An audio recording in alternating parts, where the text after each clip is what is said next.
नमस्कार, बहुत स्वागत है आपका। आप देख रहे हैं ग्रांड ज्योतिष सीक्रेट। तुला राशि, राहु के नक्षत्र में शनिदेव प्रवेश करने जा रहे हैं 3 अक्टूबर को। अब राहु के नक्षत्र में शनिदेव और शनिदेव के नक्षत्र में राहु, अब आपकी लाइफ में एक नया या फिर कह सकते हैं असली खेल शुरू होगा। तो 3 अक्टूबर से लेकर 27 दिसंबर तक शनिदेव राहु के नक्षत्र सतभिषा नक्षत्र में रहेंगे। और जो राहु है वो माया है, हालांकि संचार के कारक हैं पर माया है, तड़प हैं, चीज़ों को पाने की इच्छाओं को भड़काने वाले ग्रह हैं। हालांकि ये सकारात्मक है। अब शनिदेव के बारे में कहा जाता है कि जब वो आएंगे राहु के नक्षत्र में तो बिल्कुल वैसा ही फल देंगे जैसा राहु देता है। अब दोनों ही ग्रह एक दूसरे के साथ तालमेल बनाकर चल रहे हैं। ऐसे में आपके लिए जो 3 महीना है, अक्टूबर, नवंबर, दिसंबर, यानी कि 3 अक्टूबर से लेकर 27 दिसंबर तक का जो वक्त है, इन दोनों ग्रह की चाल आपकी पूरी लाइफ को बदलने जा रहा है। तो क्या उपाय करेंगे, कैसे आप तमाम चीज़ों को सुलझाएंगे, चलिए जानते हैं विस्तार से। वीडियो के अंत तक बने रहें। ये प्रेडिक्शन चंद्र राशि पर और लग्न दोनों पर आधारित है। अब देखिए, तुला राशि के ठीक पंचम भाव में यहाँ जो शनिदेव हैं कुंभ राशि में वक्री अवस्था में, और वक्री अवस्था में ही सतभिषा नक्षत्र में प्रवेश करेंगे। और अगर हम राहु की बात करें तो मीन राशि में विराजमान है, तो इच्छाओं को मजबूती देंगे।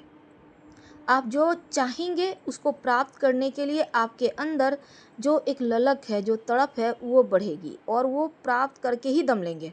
अब पंचम भाव पे इस समय ज्ञान की जैसे जो विद्यार्थी हैं पढ़ाई लिखाई के मामलों में खूब आपको मेहनत करेंगे, अच्छा लगेगा पढ़ाई करना, चीज़ें जल्दी जल्दी समझ में आएंगी। संतान प्राप्ति के इसमें योग बनेंगे, बच्चों के पढ़ाई पर आप ध्यान देंगे, उच्च शिक्षा प्राप्ति करवाएंगे। लव लाइफ की बात करें तो यहाँ भी लव से और ज़्यादा बातें करने की, उनके साथ और वक्त बिताने की, उनसे विवाह करने की इच्छा जगाएंगे। अब जो शनिदेव है वो जो है ना कर्म का फल देते हैं, इसलिए धैर्य की आवश्यकता होगी। एक्साइटमेंट से थोड़ा कम यहाँ पर बचना होगा, यानी ज़्यादा एक्साइटेड कोई भी चीज़ को लेकर मत आगे बढ़िएगा।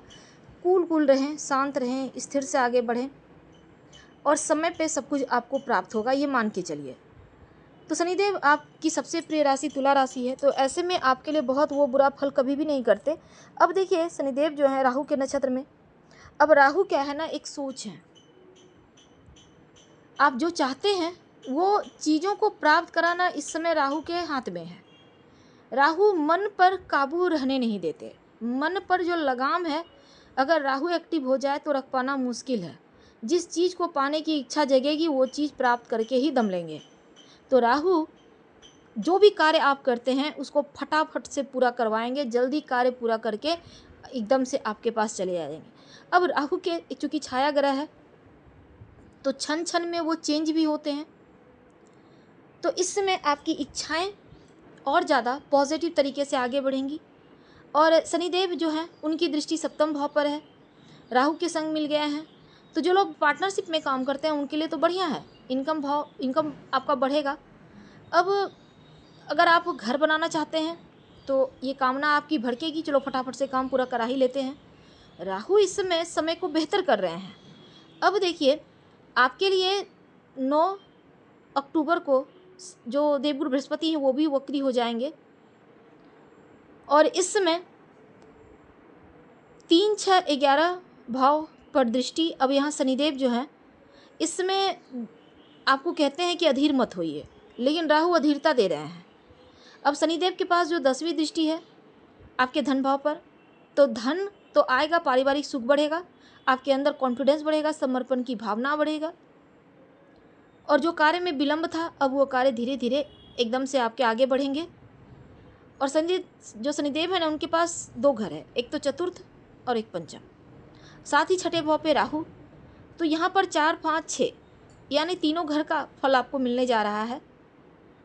तो प्रेम बढ़ेगा अपनों से, माता का साथ मिलेगा, वाहन का सुख मिलेगा। अगर कोई आपके जीवन में प्रॉब्लम आ ही जाए तो वो दूर हो जाएगी, आपको प्रॉब्लम इस समय छू भी नहीं पाएगी, यानी स्थिति एकदम से बेहतर चल रहा है और लगेगा जैसे सब कुछ आपको पहले से पता है। अब यहाँ पर शनि राहु मिलकर, तो आपको पता है कुंडली में दोनों मिल जाए तो 50 योग बनाते हैं, लेकिन यहाँ पर आपकी मुश्किलें उतनी नहीं होंगी, लेकिन हाँ आपको तंत्र मंत्र से ज़रूर बचना होगा और बच्चों के साथ तालमेल बनाकर चलें। नौकरी करते हैं तो राहु के पास एक सोच है और यही सोच आपको तरक्की की तरफ ले जाएगा।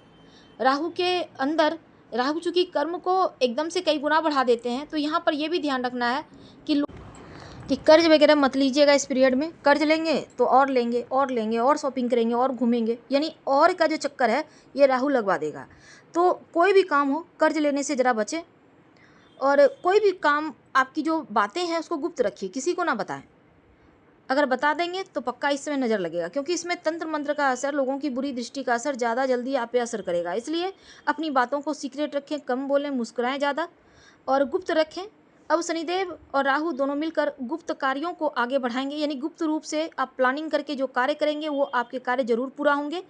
तो ये आपके लिए पॉजिटिव आपके लिए थॉट है। अभी देखिए यहाँ पर क्या होगा ना कि शनिदेव जो हैं और जो राहु हैं, मन है और मन का प्रॉब्लम अगर हो जाए तो चीज़ें दूषित हो जाती है, लेकिन आपको दूषित नहीं होने देना है। दृष्टि दोष किसी के दृष्टि दोष में ना आ जाए, इसका भी ध्यान रखिएगा, क्योंकि अगर आपकी डेवलपमेंट किसी की नज़र में आ गई तो नज़र लग सकती है। इस बात को आप ध्यान रखें। उपाय के तौर पर क्या करेंगे? देखिए, ज़्यादा कुछ नहीं करना। नीम का पत्ता डालकर पानी में नहाइए। रोज़ 2 तुलसी पत्ते मसल कर हाथों में पानी के सहारे जो दिन का पहला आहार होगा, तुलसी का पत्ता होगा, उसको निगल लीजिएगा। और तीसरा, शनि के मंत्र का जप करें, ओम शं शनिचराय नमः, शाम के समय, तो बढ़िया रहेगा। उन्नति जरूर मिलेगी और मुश्किलों से बचे रहेंगे। अगर आपको लगे कि नहीं, बहुत करने के बाद भी आपको बार बार लोगों की नज़र सच में इस समय लग रही है, तब माता रानी को नियमित रूप से 2 लौंग अर्पित करें और फिर प्रसाद के रूप में खा लीजिएगा, तो आपके लिए स्थिति बढ़िया रहेगी। तो ये समय आपके अनुकूल चलना शुरू हो जाएगा। तो शनिदेव और राहु दोनों के जो नकारात्मक प्रभाव है वो समाप्त हो जाएंगे। कार्यों में तरक्की होगी, लेकिन हमेशा ही याद रखिए कि आपको इस समय किसी को अपनी गुप्त बातें नहीं बताना और नज़र दोष से बचे रहना है। ये बहुत आवश्यक है समझना। तो उम्मीद है आपको वीडियो पसंद आ रही होगी। प्लीज़ लाइक कर, सब्सक्राइब करें, शेयर करें, कमेंट करें। धन्यवाद। हम फिर मिलेंगे और जो हमने उपाय बताए ज़रूर कीजिएगा।